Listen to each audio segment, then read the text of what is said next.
Maligayang araw, mga Heyo Henyo at Heyo Henya. At welcome sa unang episode ng AP Pinasaya!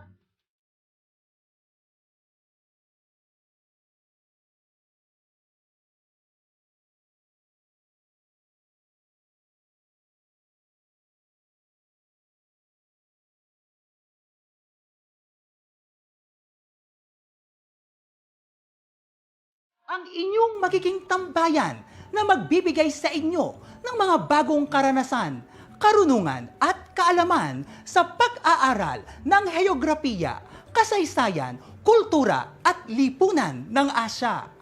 Ako si Sir Leo Angeles, ang inyong guro, kaibigan at kalakbay-aral o tour guide para sa ating masasayang paglalakbay. At dahil espesyal ang araw na ito, meron tayong makakasama na dalawang mababait at bibong, sina Jeyo at Pia, na tutulong sa atin upang mas maging magaan at masaya ang inyong pag-aaral.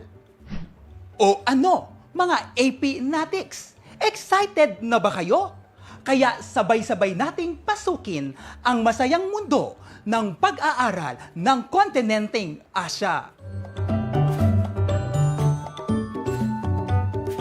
Pamilyar ka ba sa mga lugar na ito?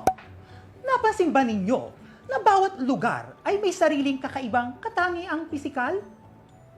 At upang lalo ninyong maintindihan ang ating aralin, dadaling ko kayo hindi lamang sa iba't ibang sulok ng bansa, kundi pati na rin sa labas ng Pilipinas. Kung handa na kayo, ihanda na ang globo, mapa, kompas, samahan mo na rin ng ballpen, papel, kamera, at magbaon na rin ng face mask at face shield. Pero bago ang lahat, kailangan muna nating dumaan ng immigration para sa ating passport at boarding pass. Makukuha lamang ninyo ito kung masasagot ninyo ang aking mga katanungan. Para sa unang tanong, ilang kontinente ang bumubuo sa daigdig? A. 5, B. 6, C. 7, o D. 8?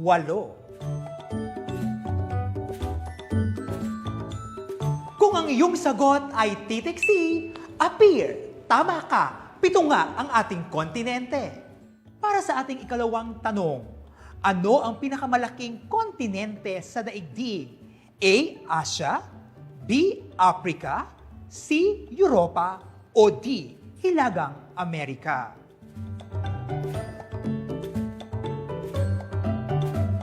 Appear! Kung ang pinili mong titik A, tama ka. Asya nga ang pinakamalaking kontinente. Para sa ikatlong tanong, alin sa mga sumusunod ang nagpapaliwanag sa konsepto ng heograpiya? A. Ang heograpiya ay pag-aaral sa pinagmula ng tao. B. Ang heograpiya ay tumutukoy sa pag-aaral ng katangiang pisikal ng daigdig. C. Ang heograpiya ay pag-aaral ng wika at kultura ng isang pamayanan. D.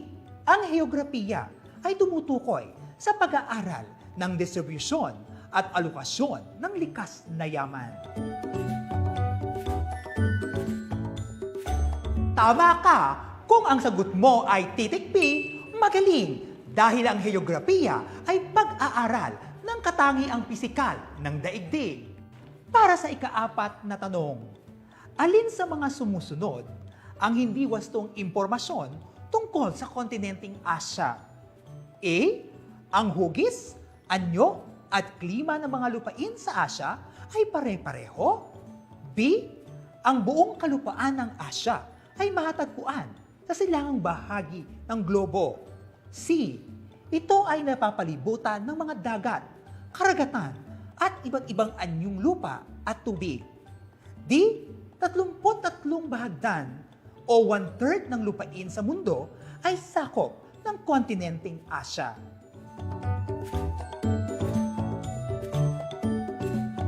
Mahusay! Kung ang sagot mo ay titik A, tama ka!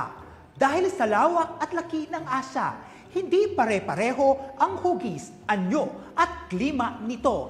Appear! Para sa huling tanong, anong kabundukan ang nagsisilbing hangganan ng Asya sa Europa? A. Karakoram Ranges, B. Kabundukan ng Ural, C.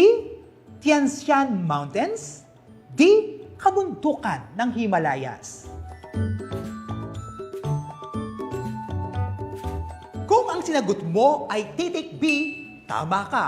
Dahil ang nakapagkitan sa Asya at Europa ay ang kabundukang Ural. Appear! Mukhang handang-handa na kayo sa inyong paglalakbay dahil nasagot ninyo ang mga tanong. Pero huwag kayong mag-alala. Yung hindi nakakuha ng tamang sagot, okay lang yan. Dahil makakasama pa rin kayo sa ating adventure. Sa ating paglalakbay, may paalala sa inyo ang ating flight attendant na si Kuya Jeyo. Tara, makinig muna tayo. Milyong kaso na ng COVID-19 ang naitala. Pansamantalamang ipinagbawal ang pagpasok ng mga dayuhan at turista. Nagsaraman ang kanilang daungan or borders. Marami man ang nawalan ng trabaho dahil sa pagkasarado ng mga pagawaan. Ang good news, pagkalipas ng ilang buwan, unti-unti nang binabalik sa normal ang ating pamumuhay. Kailangan nang lumabas para maghanap buhay. At higit sa lahat, unti-unti nang pinapayagan ang paglalakbay. Pero bago tayo lumipad, may mga ilang paalala na dapat tayong tandaan para sa kaligtasan ng bawat isa. Una, ugaliin ang paggamit ng face mask at face shield kung lalabas ng ating mga tahanan. Tip number 2, kung hindi maiiwasan ang paglabas, i-observe ang social distancing. Panatiliin ang 1 hanggang 2 metrong layo upang makaiwas sa hawahan ng virus. Ikatlo, kumain ng masustansyang pagkain at uminom ng bitamina upang mapanatili ang kalakasan ng resistensya ng ating pangatawan. Hanggang sa susunod na mga tips mula kay Kuya Jeyo. Bago tayo magpatuloy, may 3 akong katanungan sa inyo. Una, ano ang kahulugan ng heograpiya? Ikalawa, ano-ano ang katangiang pisikal ng Asya? Ikatlo, ano ang kaugnayan ng heograpiya sa ating pamumuhay?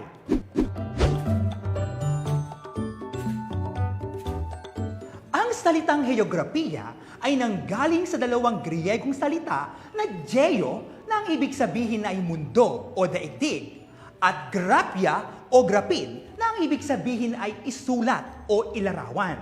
Sa makatuwid, kung pagsasamahin natin ang 2 salitang ito, tayo ay makakabuo ng kahulugan ng heograpiya. Ito ay paglalarawan ng katangiang pisikal ng mundo o daigdig. Sakop din ng heograpiya ang pag-aaral sa mga bagay na bumubuo sa ating kapaligiran, tulad ng mga anyong lupa at tubig, likas na yaman, klima at vegetation cover.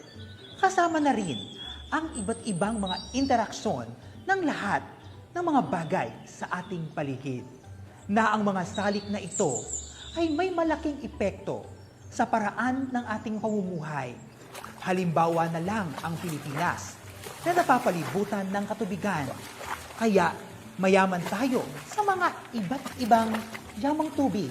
Bukod pa dito, tayo rin ay binayaan ng yamang lupa, kung kaya't sagana tayo sa produktong agrikultural at mga mineral. Kilala ba ninyo ang itinuturing na Father of Geography? Ang kinikilalang ama ng heograpiya ay ang Greek na si Eratosthenes. Siya ang unang gumamit ng salitang heograpiya para sa mga mapang kanyang nilikha. Maituturing din siya sa mga pinakamahalagang naiambag niya, ang konsepto ng latitude and longitude.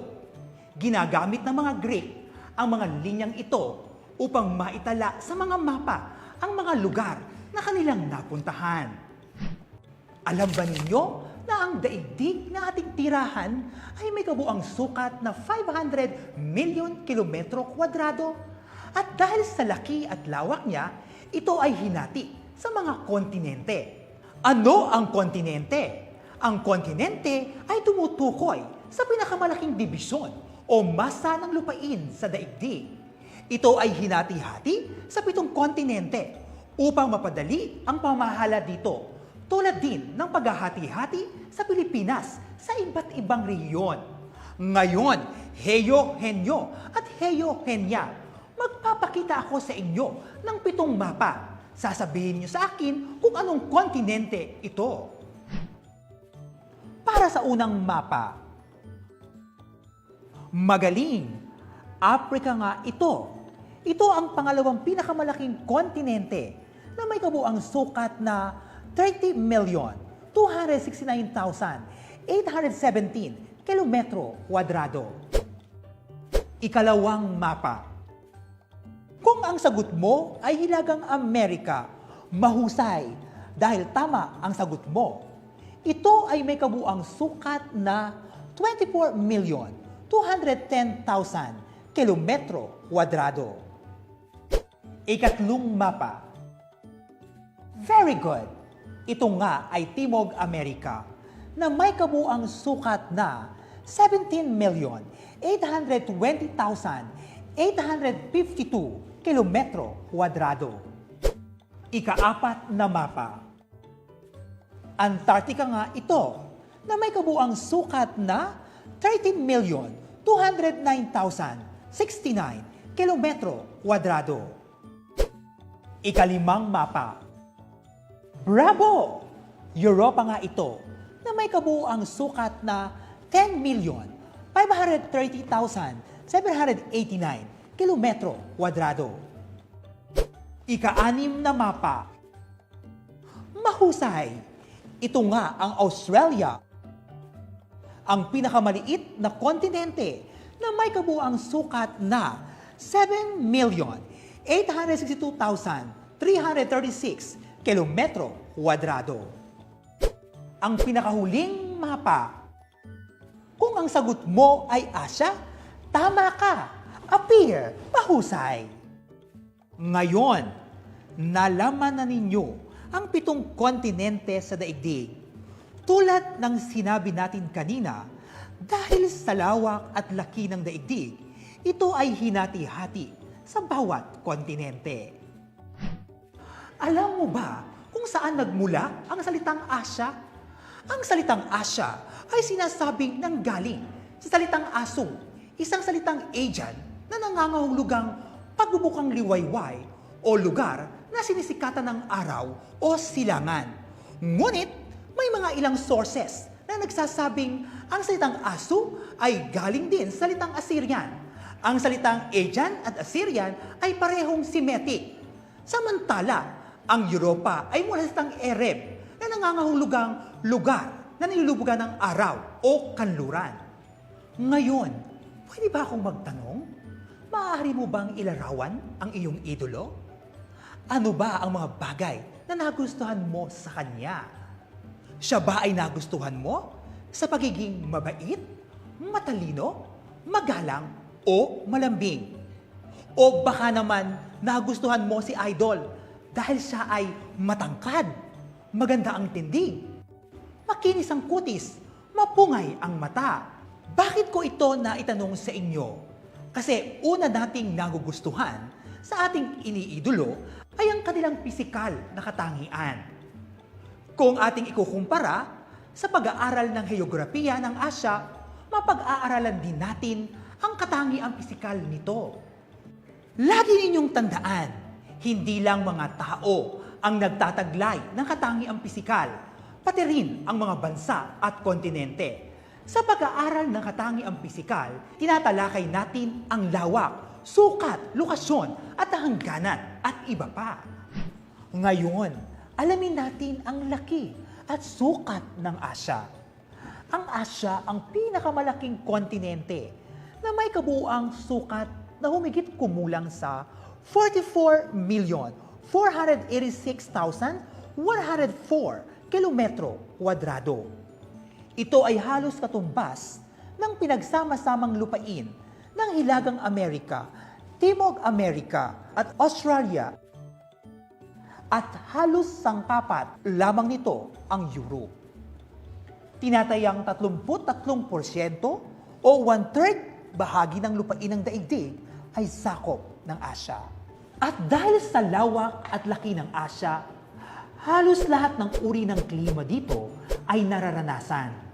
Mula sa pinakamalamig na klimang polar, sa hilagang bahagi at pinakamainit na klima sa timog-kanlurang bahagi nito. Ngayon naman ay ating aalamin ang tiyak na lokasyon nito. Ano nga ba ang lokasyon? Ang lokasyon, ito ay tumutukoy sa kinaroroonan ng isang lugar.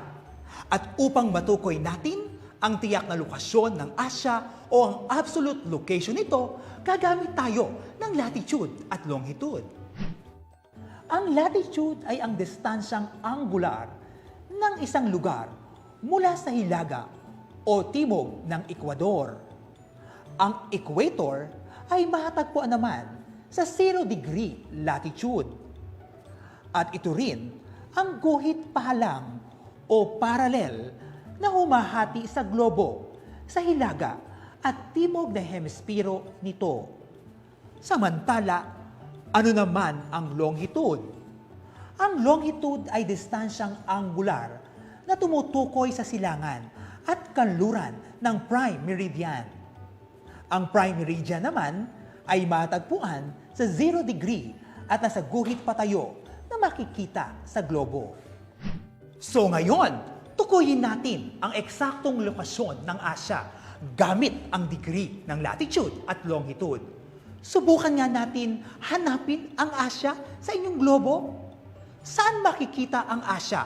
Sa hilaga o timog hemispero? Kung ang sagot mo ay parehong makikita ang Asya sa hilaga at timog hemispero, mahusay.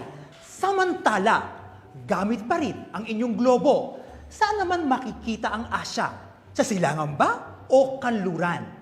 Kung ang inyong sagot ay silangan, tumpak na tumpak ang inyong sagot. Dahil lahat ng mga bansa sa Asya ay matatagpuan sa silangang bahagi ng mundo.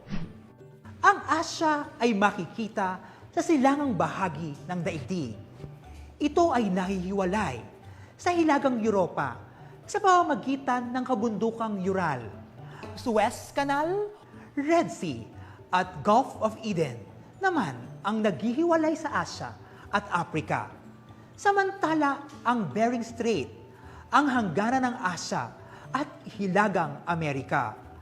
Ang Dagat Timor ang naghihiwalay sa Asya at sa kontinente ng Australia.